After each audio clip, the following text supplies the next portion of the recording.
Everyone's got their favorite teams to deal with and all that.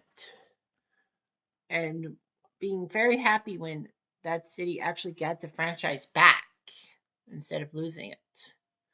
I mean, you got to feel for Oakland Raider fans because once their team left for Los Angeles after 1982, they thought they would never get their team back. But in 1995, they did. So, ready for the 96 season, the Raiders were going back to Oakland to become the Oakland Raiders till 2019 when they become the Vegas Raiders. In basketball, you got to feel for, like,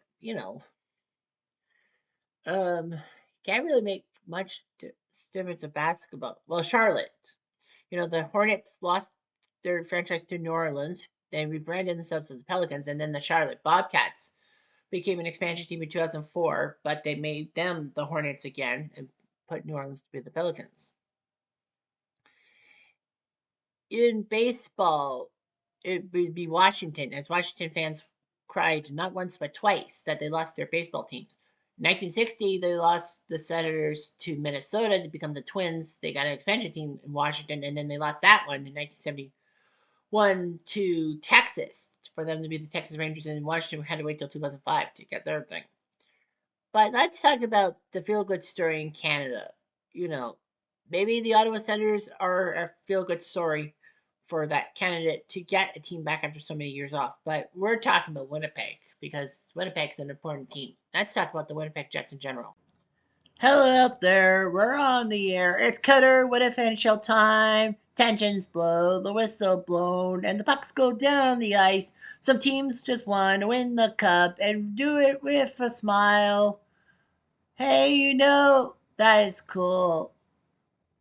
Up on the River Nile. Oh, the good old hockey game. Who will come out on top? Will a team get through the cup by any means necessary? Oh, the good old hockey game. It's the best game you can name. And I'm have no shame. I will simulate those hockey games. Woo! So the Winnipeg Jets, well, for this context, we're talking about the Winnipeg Jets that were once the Atlanta Thrashers. So, of course, everyone knows about the Jets franchise, who were WHA darling in 1979, went to the NHL alongside the Whalers, the Nordiques, and the Oilers. And then, of course, that team lost out they almost moved to Minnesota, but then they moved to Phoenix for 1996. And, of course, the Coyotes were a mess, and Bettman refused to let the dream die. So the fact of the matter is that, you know, Winnipeg didn't have a team. So in 1999, the NHL decided to expand to Atlanta, of all teams, thinking that Atlanta and Georgia were going to have hockey. Well, they did. Back in 1972, the Atlanta Flames were around for 8 seasons, but they just couldn't get past the first round for the life of them. They kept losing. They never got to a second round in Atlanta history. And then, they were hemorrhaging money. I mean, the Deep South, not much for hockey. And then lo and behold, Calgary got the team. So, anyhow, Calgary did get their team, the Flames. But the Winnipeg Jets, well, these Winnipeg Jets were the ones, the Atlanta Thrashers. And the team that drafted Patrick Stefan second overall in 1999, their first ever draft. And we all know about Patrick Stefan doing what he did for Dallas against Edmonton in 2007. So the fact of the matter is that the Thrashers were not really that good. They had a niche fan base, but not a lot of fans and all that. And, they started to suck badly. They got Danny Heatley and Ilya Kovalchuk as draft picks, which were great because they were good 50 goal scorers and all that. They were goal scorers. Unfortunately, Danny Heatley caused a lot of trouble when he was with the Thrashers, and he ended up in a August car crash that killed his teammate Dan Snyder and left Heatley with massive injuries, and he couldn't help the Thrashers out. The worst part about everything, obviously, is that he killed somebody. And did he go to jail? No. For vehicular manslaughter, he went through lots of probation. The fact that he couldn't have his car for a while, Healy got off. Fortunately, though, one of the big things why Heatley got off was because Dan Snyder's family actually forgave Heatley for what he did. If it wasn't for Dan Snyder's family, Healy would have been rotting in jail and we would be robbed of a great goal scorer in history. I still think he should have gotten jail time. That's just me. But anyhow, yeah, it was so impactful. Danny Heatley was actually on the cover of NHL 2004. They had to change the cover and put Joe Sakic on the cover. And that's the NHL 2004 I used to play with was Sakic on the cover. I didn't even know Heatley was going to be on the cover. But it didn't matter. So anyway, the Thrashers were spinning their wheels, just not making the playoffs and all that. They did win the Southeast Division when the NHL went to 6 divisions. Well, in 2007, but they got KO'd by the New York Rangers in 4 straight. Atlanta hockey fans have to be really pissed off with the Rangers because, after all, it was the Atlanta Flames that the Rangers eliminated, and then lo and behold, the Flames went to Calgary. So anyway, the Rangers took care of the Thrashers quite easily. They had those cool jerseys, the blue and black with Atlanta on one side of the striping, but that did not help matters in any shape or form.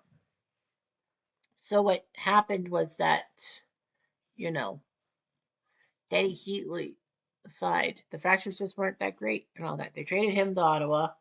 They got Marian Hossa, who was good for them, but the Thrashers just weren't there. And unfortunately, the attendance suffered, and that. Of course, Gary Bettman was pushing the Atlanta Thrashers to keep going because he won't let hockey teams in the Deep South die. Of course, the Coyotes are one thing, but finally the Thrashers just couldn't raise the money, and reluctantly Bettman basically allowed the Thrashers to move to Winnipeg. So Winnipeg got their team back. They called themselves the Jets. They were allowed to call themselves the Jets again, and they had that cool logo and all that. So everything worked out. Of course, not everything was peachy, but by 2018, Winnipeg got better. So we're talking about the 2018 Winnipeg Jets in our what if, of course. And Winnipeg, well, I can say this as of taping, were the 2025 President's Trophy champions, but fell to Dallas in the second round. I did pick Dallas over Winnipeg because I thought Winnipeg was kind of not going to make it through with Dallas. And Dallas right now looks like they're going to be out of luck, and it'll be back to Edmonton, Florida, for the Stanley Cup Finals. Of course, that's as of taping. Now, I could easily do the 2025 Jets and do a what if with them, but the problem is that what if Winnipeg beats Edmonton, because the second part of it is who they would face in the Stanley Cup Finals, and we can't really do one yet on Florida. So because of everything happening in real time, I can't do the 2025 Jets for what if. But yeah, we'll talk about the 2018 team because this team almost gave Canada an NHL finalist. So the 2017-18 Winnipeg Jets were the 19th season for the franchise that was established through 1997. Well, of course, that was the Thrashers, and the 7th in Winnipeg. The Jets made the playoffs for the second time as the city of Winnipeg. They scored 114 points. They were the second best team in the NHL behind those pesky Nashville Predators. So the Jets would do a decent playoff run in that one, as you could see. Anyway, they took second in the Central behind Nashville, shockingly being the second best team in the division, second best team in the conference, and the second best team in the NHL. But Nashville fell through too. Anyway, the Jets in the playoffs took on the Minnesota Wild. It was a massive rivalry because Winnipeg and Minnesota are not that far away. Manitoba and Minnesota. Winnipeg won both games 1 and 2 on home turf. Lost game 3 in Winnipeg, Minnesota. No big deal. They won game 4 in Minnesota, then won on home turf game 5. Held back with back-to-back shutouts. And then they took on the Predators, the President's Cup winners for top team in the NHL by points in regular season. It was Jekyll and Hyde. The Jets won games 1, 3, 5, and 7. Nashville won 2, 4, and 6. Then they would take on the Vegas Golden Knights in the Western Final, win game 1 on home turf, but then falter in the next 4 games. Of course, they were very close games. There were no blowouts. The last 2 games were 1-goal games, as you can see. So they had a chance to take down the expansion Golden Knights and go to the Stanley Cup Finals where they played Washington. And that's, of course, the matchup we're going to have for the what if. Anyway, skaters Blake Wheeler for 91 points, Patrick Laney 70 points, Wheeler and Mark Scheifele, the pride of Kitchener. But I don't say Kitchener when I say his name. I don't say Kitchener because he had to be a Kitchener Ranger and Scheifele was a very cold. Blake Wheeler put up 21 points in the playoffs. In the regular season, Connor Hellebuyck 44 points. Steve Mason. Now I can say Kitchener because he was a former Kitchener Ranger. Michael Hutchinson and Eric Comrie also were there, but Connor Hellebuyck was 9-8 in the playoffs. They made some expansion draft considerations, and Vegas signed Chris Forman in the expansion draft. No big deal. Winnipeg picked up Paul Stastny at the trade deadline to St. Louis, giving up a first-round pick. They picked up Steve Mason on a 2-year, $8.2 million contract, thinking that Hellebuyck might falter. Kulikov, a defender from Buffalo. They lost Andre Pavlich to the Rangers, no big deal. Mark Stewart to Mannheim, Germany. Her signings and all that. Ehlers given the 7-year, $42 million bag, if you will. The 2017 draft, they didn't really draft too well and all that. But it doesn't matter. So anyway, that's the 2017-18 Winnipeg Jets in a nutshell. Now let's see what they would do in a what if. All right, so it's the 2018 Caps and the 2018 Jets. Of course, they would meet in the finals. We leave the Eastern Conference alone when we do a what if, or the other conference, if you will. So Washington will go to Winnipeg because Winnipeg had more wins, and that's their lineup and all that. So what would happen? Game one in Winnipeg would be a 5-4 Washington win. Orlov and Brett Connolly scored first. Washington was up 4-0. Orlov, Connolly, TJ Oshie, and the Rigo Beagle. Blake Wheeler made it 4-1. Patrick Laine, Blake Wheeler. So Wheeler and Laine were basically scoring goals. Laine, the number 2 pick in the draft after Austin Matthews in 2016. Oshie got penalized for high sticking, but they got lucky as Nick Backstrom scored. So anyway, the Caps won 5-4 and all that. Carlson, Laine, and Wheeler, your 3 stars. Like Wheeler. Sorry, my Ranger friends getting my head. Game 2 sees the Jets storm back to win in overtime. Niskanen scored for Washington and Kopp tied it. Kuznetsov made it 2-1. Patrick Laine made it 2-2. A double minor for Washington went unpunished. Scheifele and Connor made it 4-2, so it looked like Winnipeg was going to win Game 2. But Oshie and Ovechkin scored. Well, Ovechkin with the goalie pull. But then Buckland at 16:27 from Hendricks and Matthew Perreault made it 5-4 Jets. It's a long way to Tipperary.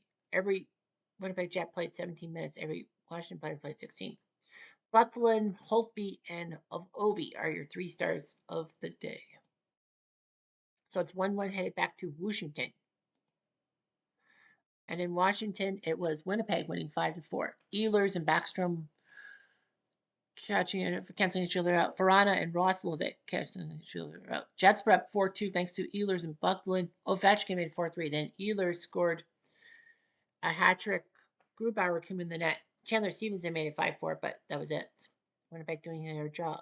Ehlers, Scheifele, Ovi are your 3 stars. Winnipeg up 2-1. Game 4, low scoring game. Ovi and Oshie for Washington. Laine for Washington. And Winnipeg, excuse me. So it's 2-2 headed to at least a game 6. Holtby, Backstrom, Ovi, your 3 stars of the game. So it's 2-2 headed to Winnipeg. Back to Winnipeg. And game 5 would see Winnipeg with the shutout. Connor, Wheeler, and Hendricks with the goals as Washington can't believe they're let. Do you go for Grubauer for game 6? I don't know. Ugh, probably not. Hellebuyck, Connor, and Blake Wheeler are your 3 stars. So back to Washington for game 6. And in the end, it was a tight scoring game, but the Winnipeg Jets survived 6-5. So the Jets would have won in 6 games and given Canada a Stanley Cup. Jets, Jets. Anyway, the Jets were up 5-1 at one point. Washington got to go by Connolly, but Laine, Wheeler, Morrissey, Scheifele, and Kopp, 5 different Jets of goal scorers. Mark Scheifele would score 2nd of the night, 6-1. Backstrom, Farana, Backstrom made it 6-4. Beagle made it 6-5, but it was too little too late. The Jets survived a 5-goal comeback. Grubauer did okay in the Nets. Shifley, Morrissey, and Ehlers were your three stars, but yeah, Mark Shifley, who recently lost his dad in 2025 playoffs. My sympathy goes out to him. But yeah, Winnipeg would have won the Stanley Cup in 6 games. Washington would have overachieved as always, and Canada would have won the Stanley Cup. So, you know, it would have been a big win. And to stick it up Gary Buttman's fucking ass. Sorry, but that's how I feel. Anyway, I'm Jeff Diamond.